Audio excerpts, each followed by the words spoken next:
मुझे पता नहीं था भैया कि दिल्ली में एक मेरे बड़े भाई बैठे हुए हैं। हम तो भाजपा सरकार से भी अनेकों सवाल किए हैं, बहुत सारा वीडियो बनाए हैं, सवाल किए हैं। कभी भाजपा वालों ने मेरा गर्दन दबाने का प्रयास नहीं किया। आपने जो किया मैं सदा जीवन भर ऋणी रहूंगा।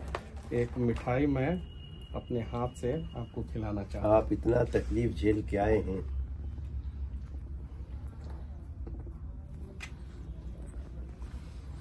हम आपके संघर्ष को सैल्यूट करते हैं और आपकी निष्ठा को, बिहार के प्रति आपके भाव को, और हम हमेशा आपके साथ हैं। देखिए, बीजेपी कभी भी मीडिया की स्वतंत्रता, निष्पक्षता को चैलेंज नहीं करती। और मेरा 5000 वीडियो है जिसमें 4000 बीजेपी शासित प्रदेश में घूम घूम के है। यूट्यूब पे सारा साक्ष्य है, प्रमाण है, कोई भी जाके देख सकता है।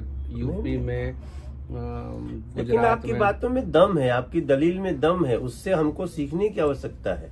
अगर कोई आदमी, हमारे प्रधानमंत्री जी क्या कहते हैं, आप आवाज उठाइए, हम उसको उसके तथ्यों के अनुसार हम उसको एक्सेप्ट करने को तैयार हैं, सोल्व करने को तैयार हैं। तो हम तो, लेकिन जिन लोगों ने, जिनको गलत ही करना है, उनको आपकी बात बुरी लगी, कोई फर्क नहीं पड़ता। मैं आपको जो है अपने घर पे बुलाना चाहता हूँ। मैं आ रहा हूँ, मैं आऊंगा। घर दिखाना चाहता हूँ जिस घर का, मेरा घर का कुर्की हुआ। अच्छा, जो कुर्की हुआ था, कुर्की हुआ 9 महीना बाद जो है एनएस से मेरे ऊपर से हटा दिया गया। मेरा तो 9 महीना बर्बाद हो गया। कोर्ट ने कह दिया कि नहीं, एनएस से इनके ऊपर जो है गलत तरीके से लगाया गया। अगर एनएस से नहीं लगा होता तो मेरा 9 महीना बचता। मेरा इज्जत जो है वो उसका मतलब कि ये किया गया। जिस घर को मेरे दादाजी ने बनवाया था, जो चीन के युद्ध में लड़े हैं, मैं वो जमीन दिखाऊंगा जो भारत सरकार ने चीन के युद्ध में लड़ने के दौरान मेरे दादाजी को 4 बीघा जमीन दिया था। अच्छा। वो जमीन भी दिखाऊंगा। मेरे घर से वो जमीन 3 किलोमीटर की दूरी पे है और वो पूरा, मेरा पूरा क्षेत्र जानता है कि रामसागर तिवारी को जो है ये जमीन जो है भारत सरकार 4 बीघा चीन के युद्ध में लड़ने के दौरान दिया था। पूरा क्षेत्र जानता है। दादाजी का नाम था? हाँ, रामसागर तिवारी मेरे दादाजी का नाम अच्छा। था। और उनके द्वारा बनाया हुआ घर का कुर्की हुआ। अगर मैं बनाया होता या मेरे पिताजी बनाए होते, उस घर का कुर्की होता। उसकी भी कुर्की हुई? उनके द्वारा बनाया हुआ घर का कुर्की हुआ। कुर्की में जो है मेरा चापाकल उखाड़ा गया, परेशान किया गया। अपराधी का कुर्की होता नहीं है, एक पत्रकार के घर का कुर्की इन लोगों ने कराया। बताइए, अब ये तो आग है दिल लोगों में। का मन यहाँ से भी, हम यहाँ इतना दूर से सुनते थे ना, तो हम तकलीफ में आते थे। हम तो गए आपसे मिलने, जेल में मिलने नहीं दिया गया। कोई नहीं, अब मनीष बाबू आप आगे बढ़िए। और मैं पत्रकार हूँ, मैं गलत करूंगा तो मेरे ऊपर एफआईआर होना चाहिए ना। मेरे कैमरामैन के ऊपर एफआईआर क्यों हुआ? चलिए, मेरे कैमरामैन के ऊपर एफआईआर कर दिया। मेरे ऑफिस के सारे स्टाफ के ऊपर एफआईआर क्यों किया, जिनका कोई दूर दूर तक कोई रिश्ता नाता नहीं है? गरीब बच्चों को जो है मैं सिखाता हूँ, आगे बढ़ाता हूँ। मेरे ऑफिस में जितने काम करने वाले बच्चे हैं, दलित के बच्चे हैं, ओबीसी समाज के बच्चे हैं, स्वर्ण के बच्चे हैं, सब गरीब परिवार के बच्चे हैं। उन लोगों को मैं सिखाता हूँ। और मनीष कश्यप गलत किया था।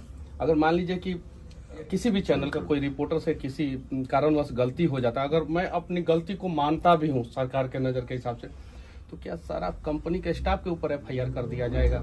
मेरे सारे स्टाफ के ऊपर एफआईआर किया गया और मेरे खिलाफ सबूत भी प्रशासन सरकार के दबाव में पेश करने का प्रयास करेगा, लेकिन कुछ नहीं इन लोगों को मिलेगा। मैं 4 जनवरी को आपके गांव आता हूँ। एक बार आएंगे 4 जनवरी में गाँव आए और देखिए कि मतलब कि किस स्थिति में हम लोग रहते थे और कैसे हम लोगों को घर का कुर्की हुआ। ठीक है, कोई बात नहीं। अब ऐसी दमनकारी जो सोच है जिनकी, उसको कुचलना आवश्यक है। आगे जो है, आप जैसे लोगों को कोई इस तरह से फंसा करके, जो भी हो, आपको किसी जिन जिन जगहों पे आपने संस्मरण बताई है, और उसको जिन्होंने जो किया है उसको सजा मिलनी चाहिए।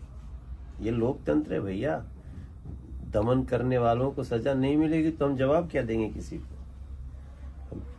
15 केस में बेल लिया मैं। 15 केस में? 15 केस में 11 केस जो है एक बार में किया गया मेरे ऊपर, 6 तमिलनाडु में, 4 बिहार में और 1 NSA, 11 केस एक बार में, एक वीडियो की वजह से। और वो वीडियो मैंने नहीं बनाया था, जिस आदमी ने बनाया था उससे दूर दूर तक मेरा कोई संबंध नहीं, ना कॉल डिटेल्स, ना कुछ मैच नहीं किया। किसी आदमी ने बनाया, उसके वजह से मेरे ऊपर।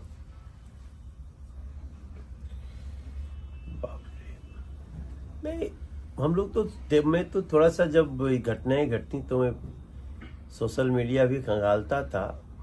देश का युवा, ऐसे सब सच्चे लोग आपके साथ हैं, साथ थे, साथ हैं और साथ रहेंगे। हम आपके गांव आएंगे, चलिए एक बार आएंगे। 4 जनवरी को हम आ रहे हैं आपके यहाँ गांव, आके आपके उस घर को देखेंगे, गांव के लोगों से मिलेंगे।